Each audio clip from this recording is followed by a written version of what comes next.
बिस्मिल्लाहिर्रहमानिर्रहीम। अस्सलाम वालेकुम डियर स्टूडेंट। क्लास 9 फिजिक्स हमारे पास chapter number 4 dynamic and forces का आज हम लेक्चर नंबर 5 पढ़ने जा रहे हैं। आज हम क्या करेंगे, न्यूटन के तमाम लॉज को पढ़ेंगे। सबसे पहला हमारे पास क्या है, इंट्रोडक्शन पढ़ेंगे। Newton first law of motion, Newton second law of motion, Newton third law of motion. इसको हम डिटेल से पढ़ेंगे और असल मानी में भी समझेंगे। सिर्फ ये नहीं पढ़ेंगे कि न्यूटन फर्स्ट लॉ हमें ये समझाता है कोई चीज मोशन में तो मोशन में रहेगा, कोई चीज रेस्ट में तो रेस्ट में रहेगा, ये नहीं समझेंगे। हर एक्शन का रिएक्शन है, इसलिए नहीं, सिंपल इस तरह नहीं समझेंगे। इसको प्रॉपर अंदाज से समझेंगे कि दरअसल में हमारे पास न्यूटन ने जो 3 लॉ दिए, इसका मेन मकसद क्या है। देखो, न्यूटन से पहले हमारे पास एक साइंटिस्ट था, क्या था, गैलीलियो। क्या साइंटिस्ट था हमारे पास, गैलीलियो एक साइंटिस्ट था ना। गैलीलियो हमारे पास एक साइंटिस्ट था जो बहुत बड़ा पहले साइंटिस्ट था। उसने हमें क्या किया, क्या बताया उसने, उसने कहा कि इस दुनिया में कोई भी object straight line motion perform करेगा। मतलब कोई भी ऑब्जेक्ट अगर मोशन में है, या सिंपल अल्फाज उसने कहा कोई भी ऑब्जेक्ट अगर स्ट्रेट लाइन में मूव करता रहेगा तब तक वो स्ट्रेट लाइन में मूव करता रहेगा, अगर उस पर कोई एक्सटर्नल फोर्स अमल ना करे, कोई एक्सटर्नल फैक्टर उस पर अमल ना करे, कोई एक्सटर्नल फैक्टर उस पर ना लगे, तो ये ऑब्जेक्ट क्या रहेगा, मोशन परफॉर्म करता रहेगा, स्ट्रेट लाइन में मोशन परफॉर्म करता रहेगा। ये गैलीलियो ने बताया कोई भी ऑब्जेक्ट वो क्या है, मोशन में होगा, वो मोशन परफॉर्म करता रहेगा अगर उस पर एक्सटर्नल फैक्टर कुछ भी ना लगे, एक्सटर्नल फैक्टर जीरो लगे, मतलब फ्रिक्शनल फोर्स ना हो, कोई ऊपर से एक्सटर्नल अनबैलेंस फोर्स ना हो, तो वो मोशन, वो ऑब्जेक्ट हमेशा स्ट्रेट लाइन मोशन में होगा। ये हमें गैलीलियो ने बताया। मगर इस दुनिया में अगर हम देखेंगे ना, हर चीज तो मोशन में नहीं। अगर मैं आपसे खुद देखो, एक बाल है ना, अगर एक बाल इस तरह का है, एक किस्म का रफ सरफेस है, जो इरेगुलर सरफेस है, अगर मैं इस सरफेस पर इस बाल को छोड़ दूं तो ये बाल कुछ मूव करेगा, फिर क्या हो जाएगा, वापस रुक जाएगा। दूसरा मेरे पास बिल्कुल स्मूथ सरफेस है और इस सरफेस पर मैंने क्या है, लेट सपोज मैंने क्या गिरा दिया, ऑयल गिरा दिया। क्या गिरा दिया, ऑयल मैंने गिरा दिया। अब मैं इस बाल, जो बाल है ना, उस पर भी मैंने क्या गिरा दिया, ऑयल गिरा दिया। अब जब मैं इस बाल को इस सरफेस पर छोड़ दूंगा ना, तो ये बाल क्या है, स्पीड से मूव करेगा। क्या करेगा, स्पीड। क्यों स्पीड से मूव करेगा, क्योंकि यहां पर जो फोर्स ऑफ फ्रिक्शन है, क्या है, force of friction, force of friction है वो क्या हो जाएगा, कम हो जाएगा। फोर्स ऑफ फ्रिक्शन क्या हो जाएगा, कम हो जाएगा। जो सरफेस है और बाल के दरमियान जो रगड़ है वो क्या हो जाएगा, कम। इसी वजह से ये ज्यादा मोशन परफॉर्म करेगा। तो इसका मतलब क्या है, अगर हम ऊपर से एक्सटर्नल फैक्टर, ऊपर से एक्सटर्नल फोर्सेस अगर हम इसको कम कर दे, एक्सटर्नल फोर्सेस, एक्सटर्नल फैक्टर खत्म कर देंगे, तो हर ऑब्जेक्ट क्या है, एक स्ट्रेट लाइन में मोशन परफॉर्म करता रहेगा और जाता रहेगा। अगर एक्सटर्नल फैक्टर उस पर लगेंगे तो वो मोशन क्या हो जाएगी, उसकी स्टॉप हो जाएगी, वो हमेशा स्ट्रेट लाइन में मोशन परफॉर्म नहीं करेगा। तो ये प्रॉब्लम इसने हमें ये बताया, जिस तरह आपको यहाँ पर भी समझ आ गया। अगर हम सरफेस को रफ करेंगे, सरफेस को रफ करेंगे तो यहाँ पर मतलब क्या है, फ्रिक्शन ज्यादा, फ्रिक्शन ज्यादा होने का मतलब क्या, हमने एक्सटर्नल फैक्टर बढ़ा दिया। जब एक्सटर्नल फैक्टर बढ़ा दिया मतलब फ्रिक्शनल फोर्स बढ़ा दिया, तो ये ऑब्जेक्ट ज्यादा मूव नहीं करेगा, रुक जाएगा। जबकि यहाँ पर देखो, हमने फ्रिक्शन को कम कर दिया, एक्सटर्नल फैक्टर कम कर दिए, एक्सटर्नल फोर्सेस कम कर दिए, तो ये ऑब्जेक्ट क्या है, बहुत ज्यादा मोशन परफॉर्म करेगा। तो अगर आप सिंपल अल्फाज में देखो, एक्सटर्नल फैक्टर क्या है, एक्सटर्नल फैक्टर क्या है, अगर आप एक्सटर्नल फैक्टर क्या करोगे, कम कर दोगे, एक्सटर्नल फैक्टर जो बाहर से लगने वाली फोर्सेस है, कुव्वतें हैं, जो भी लगेंगे, अगर आप एक्सटर्नल फैक्टर कम करोगे, गैलीलियो ने कहा, या एक्सटर्नल फैक्टर जीरो हो जाएंगे, तो ये ऑब्जेक्ट, कोई भी ऑब्जेक्ट है, वो स्ट्रेट लाइन में मोशन परफॉर्म करता रहेगा। मगर अगर देखो, ऊपर एक्सटर्नल फैक्टर ज्यादा है, जीरो नहीं है, नीचे एक्सटर्नल फैक्टर मैंने थोड़ा सा कम करने की कोशिश की, अपने मुताबिक कम करने की कोशिश की, थोड़ा सा मैंने सरफेस पर आईली बना दिया, तो यहाँ पर फोर्स ऑफ फ्रिक्शन कम कर दिया, तो ये ऑब्जेक्ट फिर भी ज्यादा, उसने मोशन ज्यादा परफॉर्म कर लिया, यहाँ तक कर दिया। तो इसका मतलब क्या है, एक्सटर्नल फैक्टर कम करेंगे, एक्सटर्नल फैक्टर को जीरो करेंगे, तो ऑब्जेक्ट क्या रहेगा, मोशन परफॉर्म करता रहेगा, मोशन परफॉर्म करता रहेगा। एक्सटर्नल फैक्टर होंगे तो मोशन क्या होगा, परफॉर्म नहीं, तो एक्सटर्नल फैक्टर ज्यादा होंगे तो वो ऑब्जेक्ट क्या हो जाएगा, रुक जाएगा। तो simple, external factor zero, object straight line में मोशन करता रहेगा और जाता रहेगा। अब आते हैं, सबसे पहले न्यूटन ने इसके बारे में क्या कहा। देखो, न्यूटन ने 3 लॉज दिए, हमारे पास 3 लॉ क्या है, सिंपल। सर इसाक न्यूटन ने पब्लिश किया हिज 3 लॉ, उसने अपने 3 लॉज ऑफ मोशन पब्लिश किए, और इन तीनों लॉ ऑफ मोशन को उसने कब पब्लिश किया, 1867, और क्या, अपने एक बुक में, जिसको हम नाम देते हैं प्रिंसिपिया, प्रिंसिपिया, प्रिंसिपल नहीं, प्रिंसिपिया, सही है। प्रिंसिपिया, अपने एक बुक में प्रिंसिपिया उसने पब्लिश किए अपनी थ्री लॉज। और ये जो लॉज है हमारे पास ये क्या है, एम्पिरिकल लॉ। क्या है, एम्पिरिकल। एम्पिरिकल लॉ तो आपको पता है ना, अच्छा नहीं पता है। एम्पिरिकल लॉ ऐसे लॉ है, ऐसे लॉ जिसको हम एक्सपेरिमेंट के जरिए प्रूव कर सके, एक्सपेरिमेंट के जरिए क्या कर सके, साबित कर सके। एक्सपेरिमेंट के जरिए अगर आप प्रूव करोगे तो आसान अल्फाज में, एक्सपेरिमेंट के जरिए अगर आप प्रूव करोगे तो इसको हम नाम देंगे एम्पिरिकल लॉ। इसको हम क्या नाम देंगे, empirical law. First law of motion पढ़ाते। देखो फर्स्ट लॉ ऑफ मोशन हमें दरअसल कहता क्या है, देखो गैलीलियो ने एक थ्योरी दिया हमें, एक लॉ, अगर एक्सटर्नल फैक्टर कम तो ऑब्जेक्ट स्ट्रेट लाइन में मोशन परफॉर्म करता है। अब जो न्यूटन ने पहला लॉ हमें बताया, पहला लॉ हमारे पास क्या है, कोई भी ऑब्जेक्ट इस दुनिया का, कोई भी ऑब्जेक्ट इस दुनिया का वो हमेशा क्या होगा, अगर वो रेस्ट की हालत में तो वो रेस्ट ही की हालत में होगा, या कोई भी ऑब्जेक्ट अगर वो मोशन की हालत में है तो वो मोशन ही की हालत में होगा तब तक अगर उस पर ऊपर से कोई भी अनबैलेंस फोर्स ना लगे, ऊपर से कोई भी अनबैलेंस फोर्स ना लगे। अब देखो simple, first law of motion हमें क्या कहता है, कोई भी ऑब्जेक्ट वो रेस्ट की हालत में होगा हमेशा के लिए, वो क्या है, रेस्ट की हालत में होगा, मगर अगर उस पर बैरूनी अनबैलेंस फोर्स ना लगे तब वो हमेशा रेस्ट की हालत में। मैं यहाँ पर रेस्ट की हालत में हूं ना, अगर मुझ पर या सपोज ये जो डेस्क है ना, देखो ये डेस्क तो आप लोगों को नजर आ रहा है ना, ये डिस्क हमेशा रेस्ट ही की हालत में होगा, फर्स्ट लॉ के मुताबिक ये हमेशा रेस्ट ही की हालत में होगा अगर इस पर ऊपर से कोई अनबैलेंस एक्सटर्नल फोर्स ना लगे। देखो अगर मैं कोई अनबैलेंस फोर्स लगाऊं, देखो यहां से 15 न्यूटन लगाऊं, यहां से 3 अनबैलेंस फोर्स लगाऊंगा तो ये अपनी रेस्ट की हालत से मोशन में आएगा। तो फर्स्ट लॉ का पहला स्टेटमेंट, हर चीज हमेशा रेस्ट की हालत में होगा तब तक रेस्ट की हालत में होगा, या कोई भी ऑब्जेक्ट रेस्ट ही की हालत में होगा तब तक अगर उस पर बैरूनी अनबैलेंस फोर्स हम अप्लाई ना करें तो वो रेस्ट की हालत में होगा। दूसरा स्टेटमेंट हमें क्या बताता है, उसी तरह कोई भी ऑब्जेक्ट हमेशा मोशन ही की हालत में होगा तब तक वो मोशन की हालत में होगा अगर हम उस पर कोई भी ऊपर से अनबैलेंस फोर्स ना लगाए। अगर हमने ऊपर से अनबैलेंस फोर्स लगाए तो हो सकता है हम उस ऑब्जेक्ट की मोशन को रोक दे, वो किस हालत में आ जाए, रेस्ट की हालत में।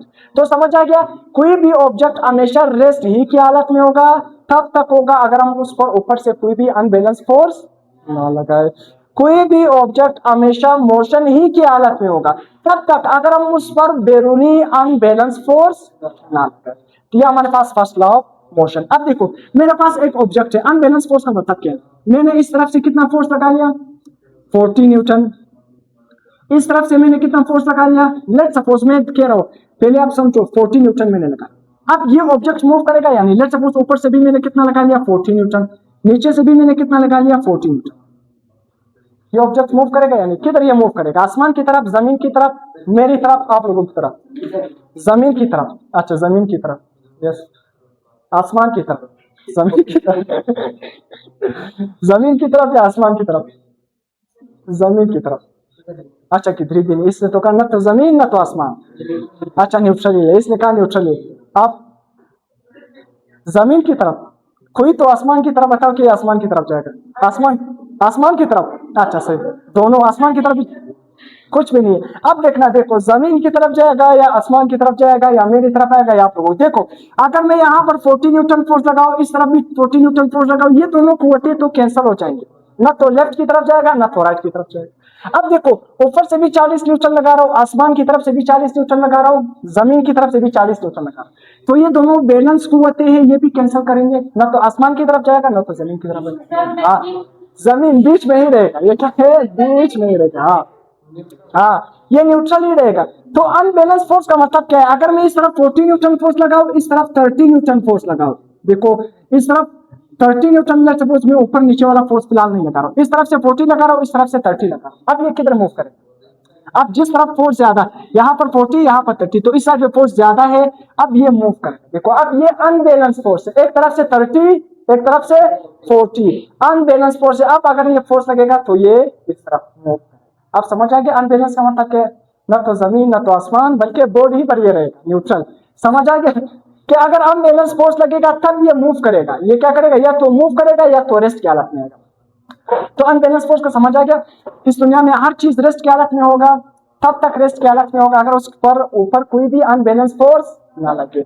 अब कोई भी मोशन क्या है, अब कोई भी ऑब्जेक्ट हमेशा मोशन ही की हालत में रहेगा तब तक अगर उस पर कोई भी अनबैलेंस फोर्स, तो अगर बैलेंस फोर्स लगेंगे तो उसी तरह बैलेंस फोर्स लगेंगे 40 यहाँ पर 40 यहाँ पर, फिर ये तो मूव भी नहीं करेगा, वही न्यूट्रल हालत में है। बैलेंस फोर्स लगेंगे फिर वही कंडीशन क्या रहेगा, वही कंडीशन रहेगा। अब आते हैं हमारे पास जो न्यूटन फर्स्ट लॉ है ना, यह हमें किस चीज के बारे में बताता है, डिफिनेशन ऑफ, देखो फोर्स की डिफिनेशन के बारे में बताता है। फोर्स की तारीफ हमें कौन सी लॉ बताती है, first law.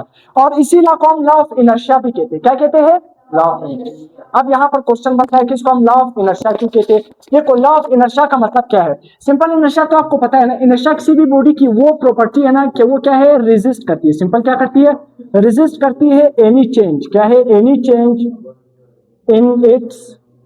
in its state of motion और रेस्ट। इसका मतलब क्या है, देखो इनर्शिया भी वही फर्स्ट लॉ के बारे में बताता है। अगर कोई भी चीज रेस्ट की हालत में है तो वो रेस्ट ही की हालत में खुश है, कोई भी चीज मोशन की हालत में है तो वो मोशन ही की हालत में खुश है, मतलब हमेशा चेंज के खिलाफ मुजाहमत शो करेगा। इनर्शिया का मतलब क्या है, देखो अब मैं एग्जांपल देता हूँ फर्स्ट लॉ का। बस में जो पैसेंजर बैठे रहते हैं ना, बस स्पीड से जा रहे हैं ना, स्पीड से जा रहा है, एकदम से ड्राइवर ब्रेक लगाता है, सारे आगे की तरफ जाते हैं या नहीं, टका क्यों, ये दरअसल में इनर्शिया की वजह से। हम ये चाहते हैं कि हम उसी तरह नॉर्मल हालत ही में रहे, मगर इनर्शिया की वजह से एकदम जब ब्रेक लगता है तो हम आगे की तरफ चले जाते हैं। हम किधर चले जाते हैं, आगे की तरफ, साइड की तरफ, किधर भी, तो हम लग जाते हैं। तो इसी वजह से इनर्शिया क्या है, बॉडी की वो खासियत किसी भी चेंज की मुजाहमत करती है। अगर वो रेस्ट की हालत में है तो वो हमें रेस्ट ही की हालत में रहना चाहती है। मतलब किसी भी ऑब्जेक्ट, अगर कोई भी ऑब्जेक्ट रेस्ट की हालत में है तो वो रेस्ट ही की हालत में रहेगा, कोई भी ऑब्जेक्ट मोशन में है तो वो मोशन ही की हालत में रहेगा।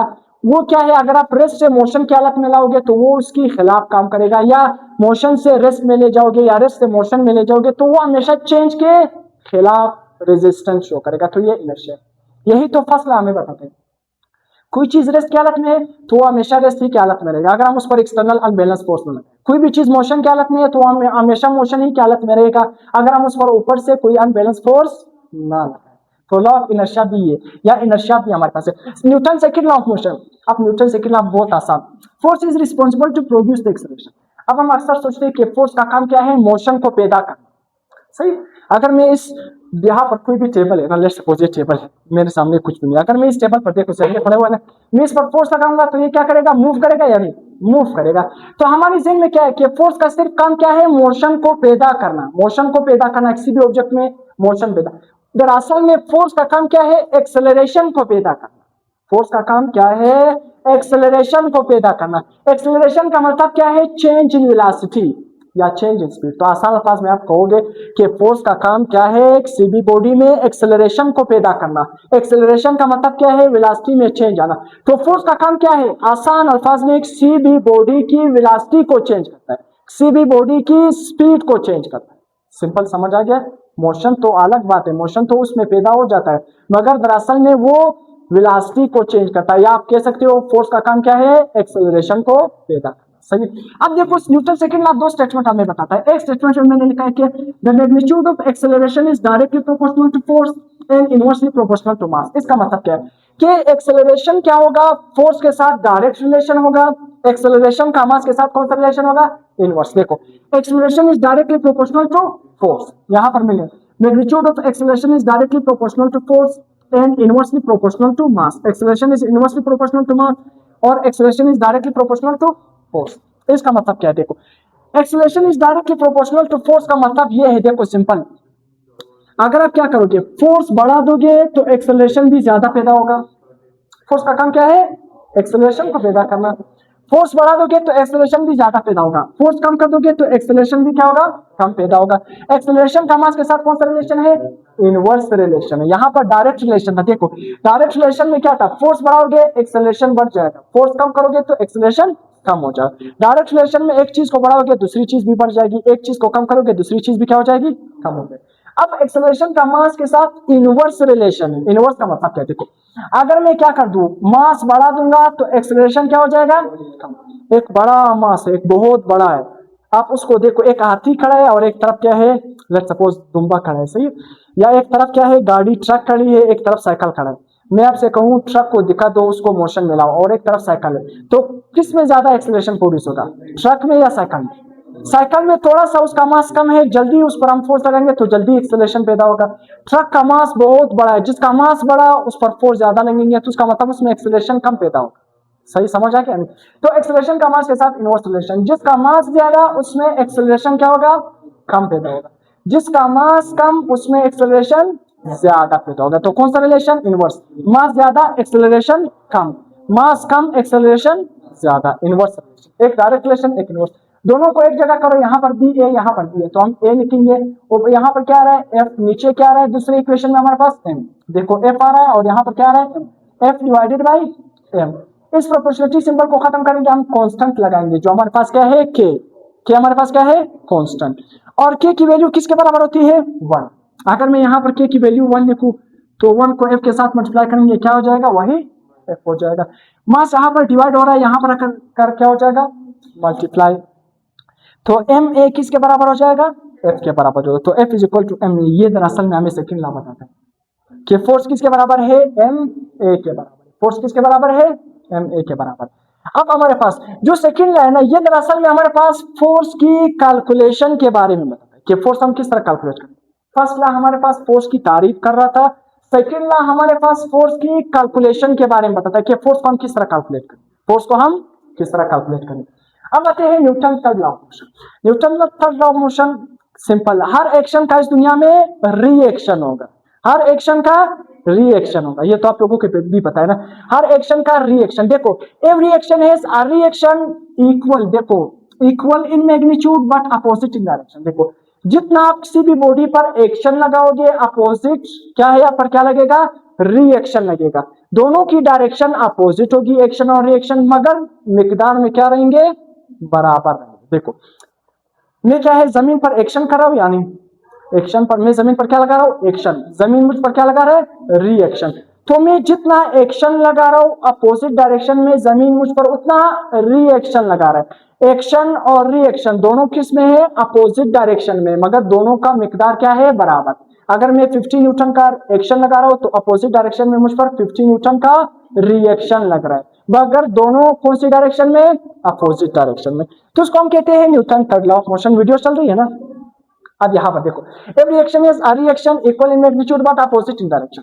अब मैं आपसे पूछना है कि हर एक्शन और रिएक्शन, हर एक्शन का रिएक्शन है, दोनों अपोजिट डायरेक्शन में है, मगर मिकदार में बराबर होते। अब मैं आपसे पूछता हूं एक्शन और रिएक्शन आपस में एक दूसरे को कैंसिल करेंगे या नहीं, यस। एक्शन, हर मैंने कहा एक्शन, हर एक्शन का रिएक्शन होता है, हमेशा एक्शन और रिएक्शन एक दूसरे के अपोजिट होते हैं, और एक दोनों के मिकदार हमेशा क्या होते हैं, बराबर। अगर मैं जितना एक्शन कर रहा हूं तो अपोजिट बॉडी मुझ पर उतना ही रिएक्शन लगा रही। तो अगर ये दोनों अपोजिट डायरेक्शन में है, इक्वल इन मैग्नीट्यूड है एक्शन और रिएक्शन, ये एक दूसरे को कैंसिल करेंगे या नहीं, हाँ हाँ। देखो हमारे टीचर हमें कौन सा एग्जांपल देते थे, बहुत मशहूर एग्जांपल, बाल को उठाओ दीवार पे मारो, बाल क्या कर रहे हैं, एक्शन लगा रहे हैं, और दीवार उस पर क्या लगा रहे हैं, रिएक्शन लगा रहे हैं। ये तो और किसी को पता है ना, हाँ। इस दुनिया में कभी भी इस तरह नहीं होगा कि आपका एक्शन ज्यादा होगा और या रिएक्शन कम होगा, हमेशा जितना एक्शन होगा अपोजिट डायरेक्शन में आपको उतना ही रिएक्शन मिलेगा। ये दोनों हमेशा अपोजिट डायरेक्शन में होंगे, इक्वल मैग्नीट्यूड में होंगे। ये कभी भी नहीं हो सकता कि मैं जमीन पर, मैं जमीन बहुत ज्यादा मास वाली है, मैं बहुत छोटा मास वाला हूँ। जमीन अगर इस तरह होता ना, तो जमीन मुझ पर अगर रिएक्शन लगाता तो जमीन कितना बड़ा मास है, मेरे कितना छोटा मास है, तो मैं जमीन पर एक्शन लगा रहा हूँ, जमीन मुझ पर अपोजिट डायरेक्शन में क्या लगा रही है, रिएक्शन। तो अगर जमीन का बड़ा मास है, मुझ पर ज्यादा रिएक्शन लगे, तो जिसका मास ज्यादा वो ज्यादा रिएक्शन लगाएगा, अगर आपके मुताबिक। ये वैसे होता नहीं है, तो जमीन मुझ पर अगर रिएक्शन लगाता तो मैं आसमान तक पहुंच जाता, जमीन कितना बड़ा मास है। तो हमेशा जितना मास को नहीं देखना है, इररिस्पेक्टिव ऑफ मास है, जितना एक्शन में लगाऊंगा उतना अपोजिट डायरेक्शन में रिएक्शन लगेगा। अब मैंने आपसे पूछना है एक्शन रिएक्शन एक दूसरे को कैंसिल करेंगे या नहीं, अच्छा वक्तों ने कहा नो, यस। पता नहीं, यस असमिन, कैंसिल कर देंगे। देखो याद रखना, action and reaction act on different bodies. Action और रिएक्शन अभी मैं आपको बताता हूँ। हमें स्कूल में क्या समझाया जाता है कि एक्शन और रिएक्शन एक दूसरे को, सिर्फ हमें ये समझाता है कि यार दुनिया में हर एक्शन का रिएक्शन होता है ना, हम सिर्फ ये सीखते हैं ना, हर एक्शन का रिएक्शन होता है, सिर्फ हम ये सीखते हैं, दोनों अपोजिट डायरेक्शन में होते हैं, इक्वल इन मैग्नीट्यूड। देखो एक्शन और रिएक्शन दो डिफरेंट बॉडीज पर लग रही है। देखो मैं अलग बॉडी हूँ, जमीन अलग बॉडी है। मैं जमीन पर एक्शन लगा रहा हूँ, एक्शन मैं लगा रहा हूँ, और रिएक्शन कौन लगा रही है? जमीन। तो एक्शन और रिएक्शन दो अलग बॉडी पर लग रही है। देखो एक्शन और रिएक्शन एक बॉडी पर नहीं लगती है, एक्शन और रिएक्शन एक बॉडी पर नहीं लगती। जमीन, देखो जमीन मुझ पर रिएक्शन लगा रहा है, मैं क्या लगा रहा हूँ? एक्शन लगा रहा हूं। तो मैं अलग बॉडी, जमीन अलग बॉडी, तो एक्शन और रिएक्शन दो अलग बॉडी पर लगती है। मैं बॉल फेंकता हूँ दीवार की तरफ, बॉल वापस मेरी तरफ आता है, तो बॉल क्या है? अलग बॉडी, बॉल एक्शन लगा रहा है दीवार पर, और दीवार क्या कर रहा है? रिएक्शन। तो एक्शन और रिएक्शन दो अलग अलग बॉडी पर लगती है। एक बात आपने ये समझना है। अब क्या है? फोर्सेस। इस दुनिया में हमेशा जो फोर्स होगा वो हमेशा पेयर की फॉर्म में मौजूद होगा, वो हमेशा जोड़े की फॉर्म में। सिंगल फोर्स कभी भी इस दुनिया में एग्जिस्ट नहीं करता, फोर्स हमेशा जोड़े की फॉर्म में होगा। मतलब इस दुनिया में आप इस तरह नहीं कह सकते कि उसने मुझ पर एक्शन लगा लिया, रिएक्शन था ही नहीं, रिएक्शन था ही। हर एक्शन का रिएक्शन होता है, तो इसी वजह से हम कहेंगे फोर्सेस हमेशा जोड़े की फॉर्म में मौजूद होंगे। तो action and reaction act on two different bodies. Action और रिएक्शन दो अलग अलग बॉडी पर लगेंगे। एक्शन एंड रिएक्शन, अब ये आप लोगों के पॉइंट है जो कह रहे हैं कैंसिल हो रहे हैं, जो कह रहे हैं कैंसिल हो रहा है। अब इस पॉइंट को देखो, action and reaction never cancel each other but equal in magnitude. देखो एक्शन और रिएक्शन क्यों एक दूसरे को कैंसिल नहीं करते? देखो क्योंकि वो एक्शन और रिएक्शन दो अलग बॉडीज पर लगती है, दो अलग बॉडीज पर लगती है। अगर एक्शन और रिएक्शन एक बॉडीज पर लगती तब ये एक दूसरे को कैंसिल करते। देखो बॉल जब मैं दीवार की तरफ फेंकता हूं ना, तो बॉल क्या कर रहा है? एक्शन लगा रहा है, और दीवार क्या लगा रहा है? रिएक्शन। तो दोनों क्या है? ठीक है, मैग्नीट्यूड में भी बराबर है, अपोजिट डायरेक्शन में, मगर अलग बॉडी पर लग रही है, इसी वजह से ये एक दूसरे को कैंसिल नहीं करते। अगर एक बॉडी पर लगता फिर ये एक दूसरे को कैंसिल करेंगे। तो इसी वजह से एक्शन और रिएक्शन एक दूसरे को कैंसिल नहीं करते। क्यों नहीं करते? क्योंकि एक्शन और रिएक्शन दो अलग अलग बॉडीज पर लगती है। आप बिल्कुल ठीक थी, बख्तो अब ठीक थी। तो इसी वजह से यहाँ पर हमारे पास थर्ड लॉ भी कंप्लीट हो गया।